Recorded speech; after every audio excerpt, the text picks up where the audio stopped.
From the outside, Charlie Tan seemed to be every family's dream child, a star student at an Ivy League university and a gifted athlete. But what happened behind the closed doors of his parents' home has everyone asking, is he also a cold-blooded killer? The bloody killing of wealthy business owner Jim Tan is a whodunit like few before. It was shocking, and it continues to be shocking. Chinese immigrants Jim Tan, his wife Jean, and youngest son Charlie were living the American dream. 19-year-old Charlie was already exceeding his parents' expectations. Charlie was a superstar kid, president of a student class at one of the top schools in the state. Well liked in school, did well athletically. So well, Charlie went on to prestigious Cornell University in Ithaca, New York, where the sophomore was excelling. Charlie's a very accomplished young man and certainly was an overachiever as it related to grades, as it related to sports, as it related to everything. He was much loved by all his friends. He appeared to be the perfect kid. But behind Charlie's affable demeanor and broad smile, there was a dark family secret. We know there was distress in the household. Police had been called to the Tan home more than a dozen times over the years. And just weeks before her husband would be found murdered, an apparently terrified Jean called 911 again. Are you injured?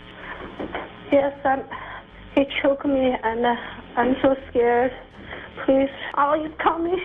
No, please come help me. Then, just a week later, something happens that sends Charlie rushing back to his parents' home from his dorm at Cornell, where he reportedly told his football coach. Told him, Coach, I won't be here for weightlifting tomorrow.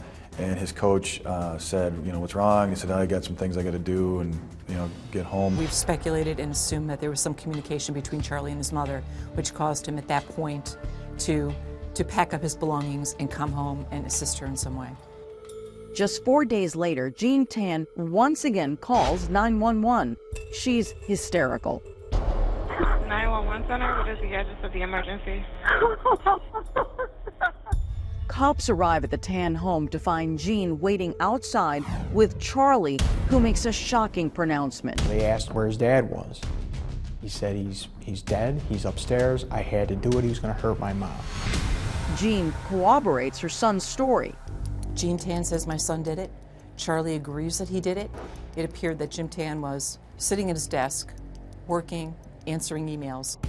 Then there's the horrific way Jim was killed. His body found lying under his desk in the study with 3 wounds inflicted by a 12-gauge shotgun.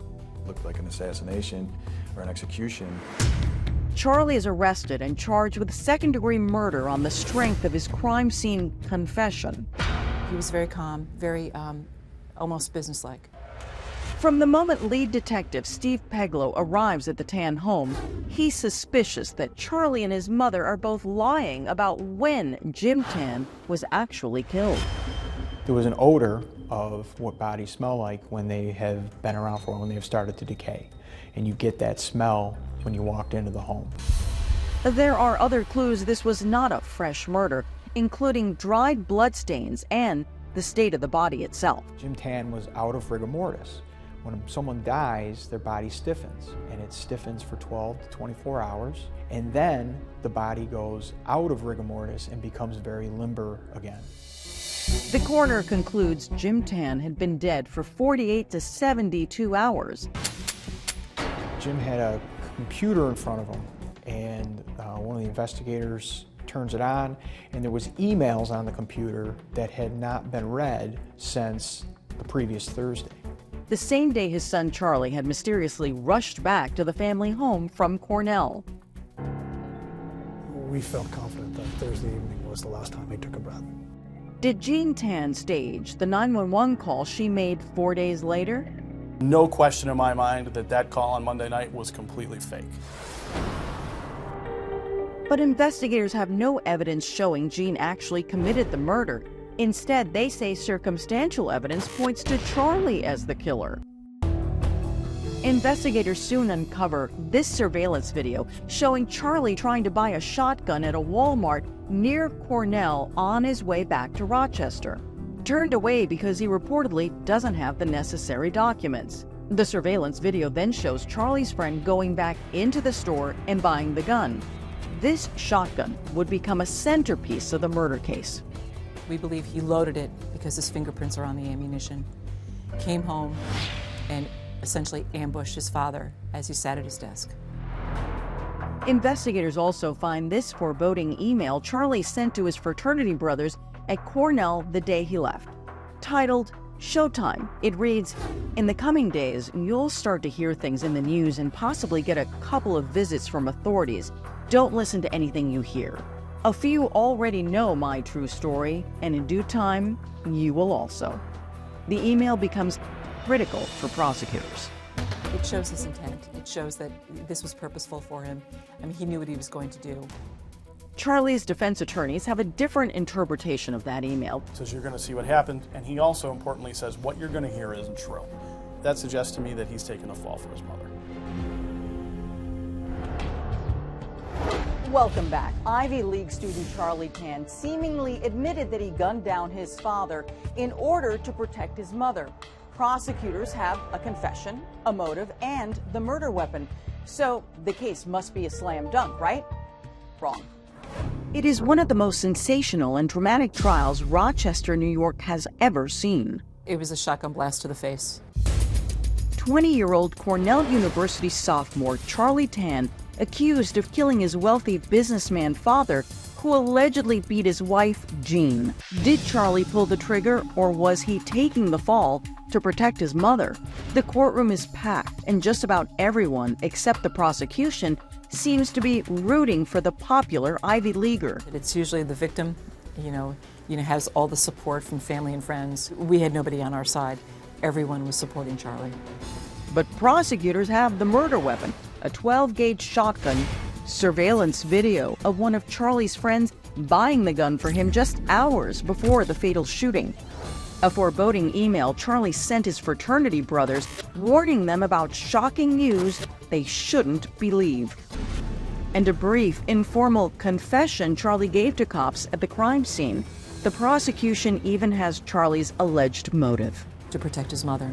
There was definitely a long-standing history of domestic violence in the house. The defense cast suspicion on Charlie's mother, Jean, who, like Charlie, lawyered up quickly and never spoke to police. His mother, frankly, has a much greater motive, a much greater incentive, and much greater hatred in which to fuel this type of a violent act. The defense tries to convince the jury Charlie was protecting his mother. There's far more evidence to suggest she did it than Charlie did it. If you agree with that statement, you have to find him not guilty beyond a reasonable doubt. After 5 days of deliberation, the jury is unable to reach a unanimous verdict. Judge James Pompiano declares a mistrial. And we would start this case over again. When the prosecution and defense returned to court expecting to discuss the date for a new trial, Judge Pompiano makes a jaw-dropping announcement. The case is dismissed. Nobody saw that coming. It was a shock. It wasn't what we were expecting. But District Attorney Sandra Dorley cries foul. There was clearly, in my opinion, under the law, legally sufficient evidence to allow that case to go to a jury for a decision. This is an egregious error. Lead prosecutor Bill Gargan is furious. When he objects, Judge Pompiano threatens to have him arrested and handcuffed right there in court. This is the only time in my career I've ever been threatened with jail by a judge. But had he sought to put me in jail, I would have gladly gone. Charlie Tan walks out of court a free man, but his freedom is short-lived. Remember the friend who purchased the gun for him the day of the murder? That connection came back to haunt Charlie.